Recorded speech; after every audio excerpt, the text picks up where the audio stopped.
There's three major battles here. The first battle is to get the business started. That's battle number one. The second battle is to get the business profitable. Completely different battle. And the third battle is to sustain scalable growth. What's up, guys? Back again. Car Talk. I've spent a good amount of the morning doing mentorship calls to some of you who are entrepreneurs and you're building businesses. And what we do is we offer a mentor program in that I can help share best practices of what I was able to do to build my business.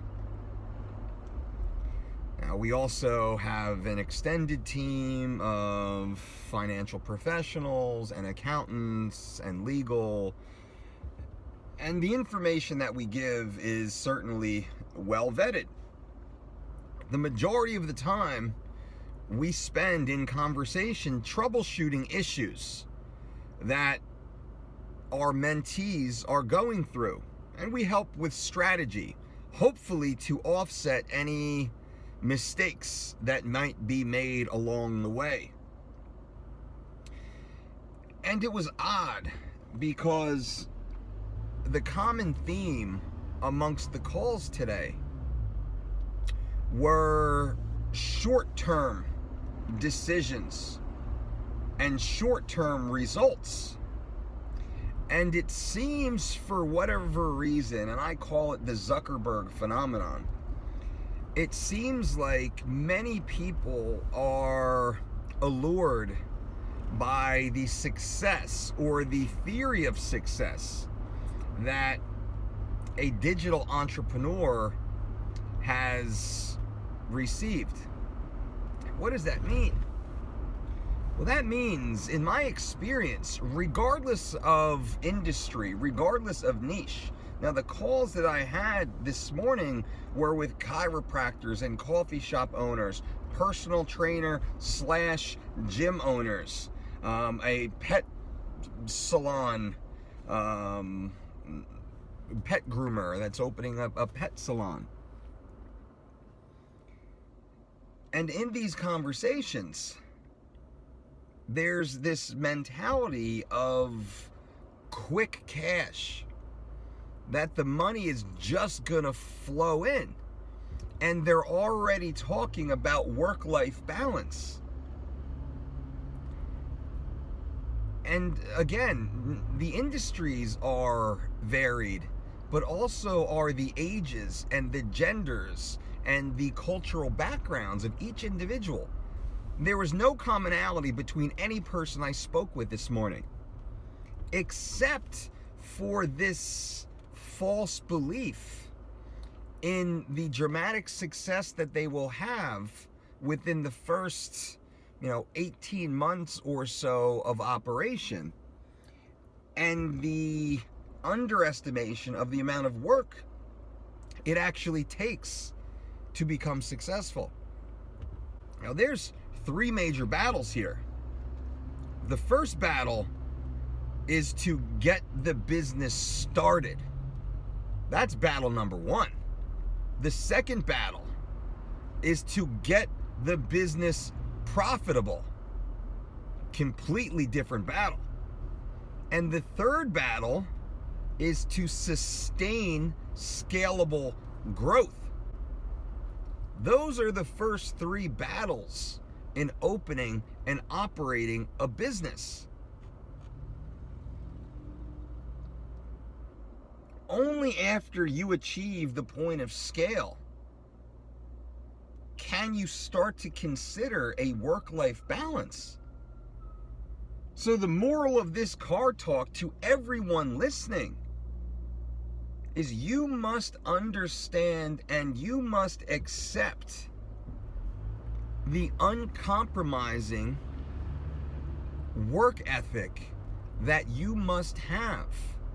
And this will be all-encompassing. This will be 7 days per week, 12 to 20 hours per day, every single day, for a decade, at least. Anyone who thinks otherwise will be ill-prepared to be successful, and ultimately your business will fail. It doesn't matter how good of a technician you are. It doesn't matter how good you roast the coffee beans, how well you can shave a Shar-Pei. That does not matter when it comes to running a business. The only thing that matters is how well you can run that business. Can you keep those doors open and stay in the black for the first 3 years? Some 70+% of all businesses fail within the first 3 years. In some industries, that number goes up above 90s. But on average, your idea right now, more than likely 2 out of 3 times, has failed by someone who's equally skilled as you. You're unique, that's fine. But they might have equal skills and equal education and equal experience and equal passion. But they failed. Now, why is that?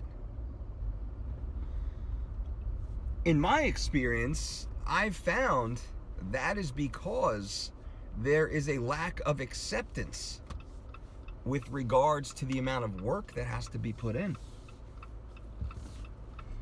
A lot of people, they want to play entrepreneur. They want to play big boss. They want to play Zuckerberg.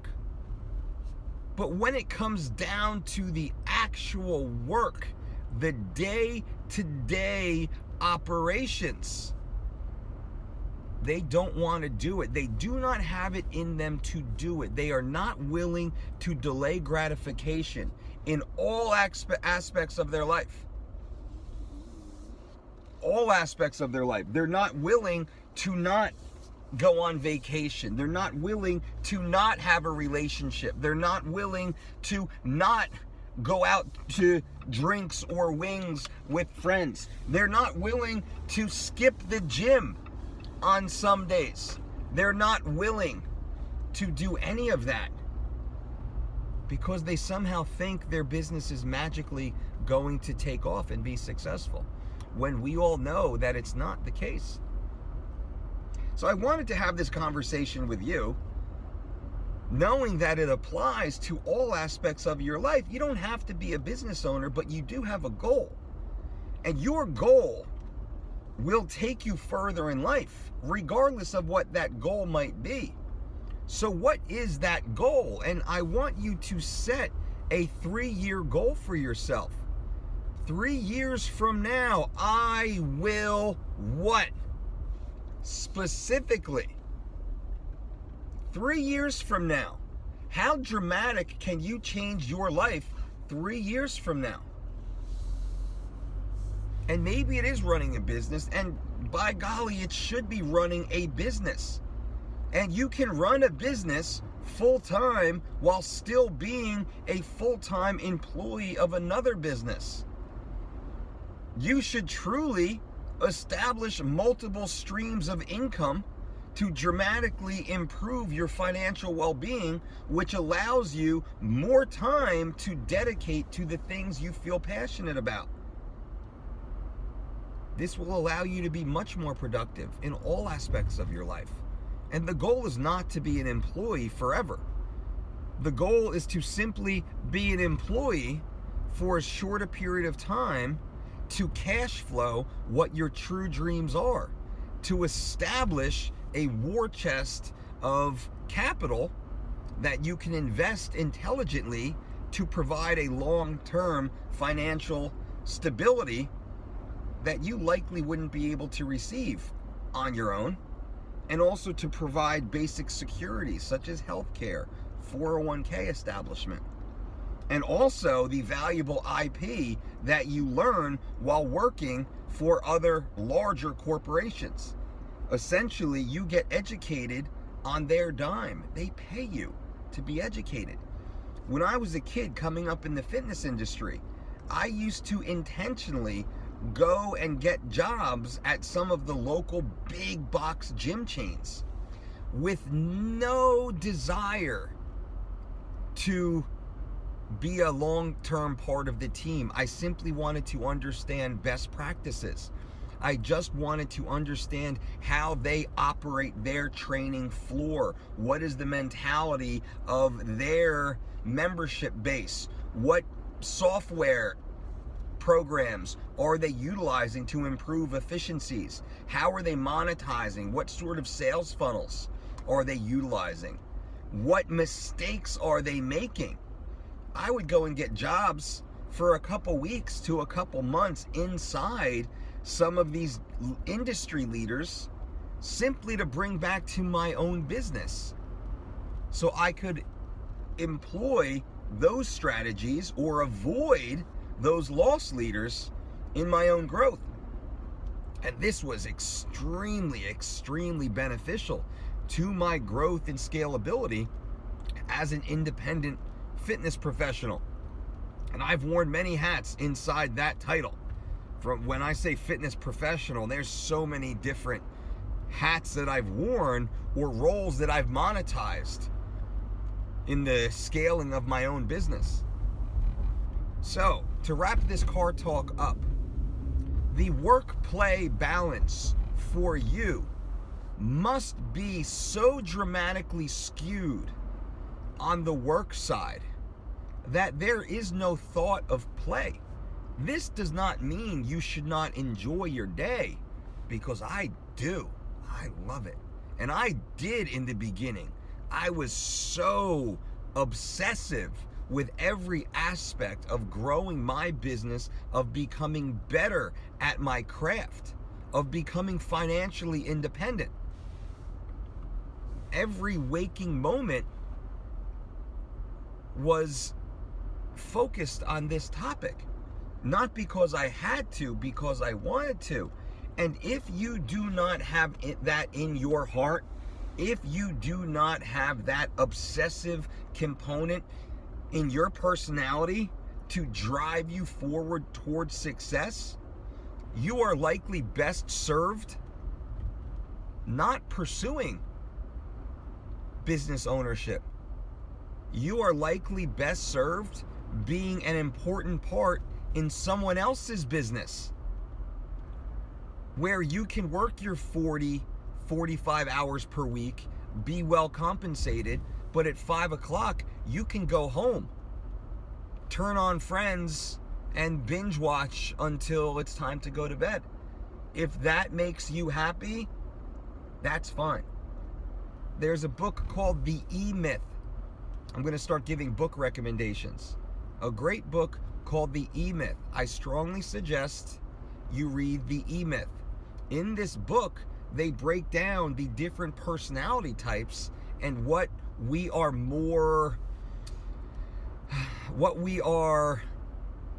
designed to do naturally based upon our own individual tendencies and personalities. Now, each of us are usually not one specific personality, we're a blend. But reading The EMyth will give you a very good understanding of where you may fall in this equation, allowing you to live a happier, more well-adjusted life with regards to your expectations. Now, someone like me, I'm all in. And you don't have to be. And maybe you shouldn't. And there's no good or bad to this. I don't get a little gold star. It's just who I am. This is the way I'm designed. This is what I do. And if I'm not doing this, then I'm miserable. Then I become depressed. Then I become bored. Then I become irritable. if I am not aggressively attacking goals much bigger than I'm currently capable of achieving, I might as well be set adrift in the sea without a sail. That's how I'm designed. So I was able to seek out and find a profession and create a niche with which I could embrace my personality while still aggressively pursuing my own lofty goals. Now to wrap this car talk up. The expectation of work and play and a balance between work and play in the beginning for you as the startup entrepreneur within the first 3 years of starting your business, or I will say within the first 3 years of profitability, because I know entrepreneurs who have simply been skating by for years, taking loans out from family, from friends, running up credit cards. And this is something we talk about in my own mentorship program, is helping establish you in what we call cash-free growth. Debt-free growth. Growing at the stage of cash. Growing at the speed of cash. No investors. No leases. No loans. No mortgages. No debt. No debt. We teach you no debt. We teach you to cash flow out of your profits, the growth of your business. And what this does, as a little bonus, when you're growing at the speed of cash from your own business, this forces you to only grow as big as you can handle in that moment, so you don't overgrow your current capacity. And most of you business owners listening right now, you're nodding your head going, yeah, I know exactly what you mean, Dolce. You open a restaurant that's too big, too many tables to meet the demand. You open a gym that has too many machines that you don't need, that you're paying lease rates on. You grow your staff that's too large. It's big enough to meet the goal of operations, but you have not yet scaled up there. What we want your walls to be bursting with money before you expand your business. This guarantees bottom line success and keeps you in the black. So I hope you guys found this helpful. This was a little bit different than I normally discuss, but many of you want to hear more of the financial and the business side. And being that Friday mornings I do a lot of my mentorship calls, I noticed this common theme that everybody, they just want to take a break, they want to go on vacation, and they really have to reevaluate what they're doing and why they're in it, what the goal here is. And now they're so deeply invested into the business, they can't just walk away. You're past the point of no return. So helping them understand best practices in order to safely grow their business, while also giving them easy daily ways to maintain their sanity and reclaiming the joy and the passion in the business that they're actually working and building and growing. And then seeing big picture, the amount of financial freedom this will allow if they can just see it through for another 3, 6, 12, 18 months or so to really establish that second battle, to really win that second battle and then get them to the point of scalability. So I hope you guys appreciate this car talk. Subscribe to this channel below. Click that little bell so you get notified when these videos and my live chats do come out. I'll be putting a live chat out where I answer all your questions later on today. And also feel free to leave us a thumbs up or a thumbs down. If you leave a thumbs down, please tell me why. Leave a comment so I know. And if you leave a thumbs up, also leave a comment. Tell me what you liked. Ask any questions and give me ideas for future videos, because many of these videos are simply a result of your questions. I appreciate you guys. And until next time, boom.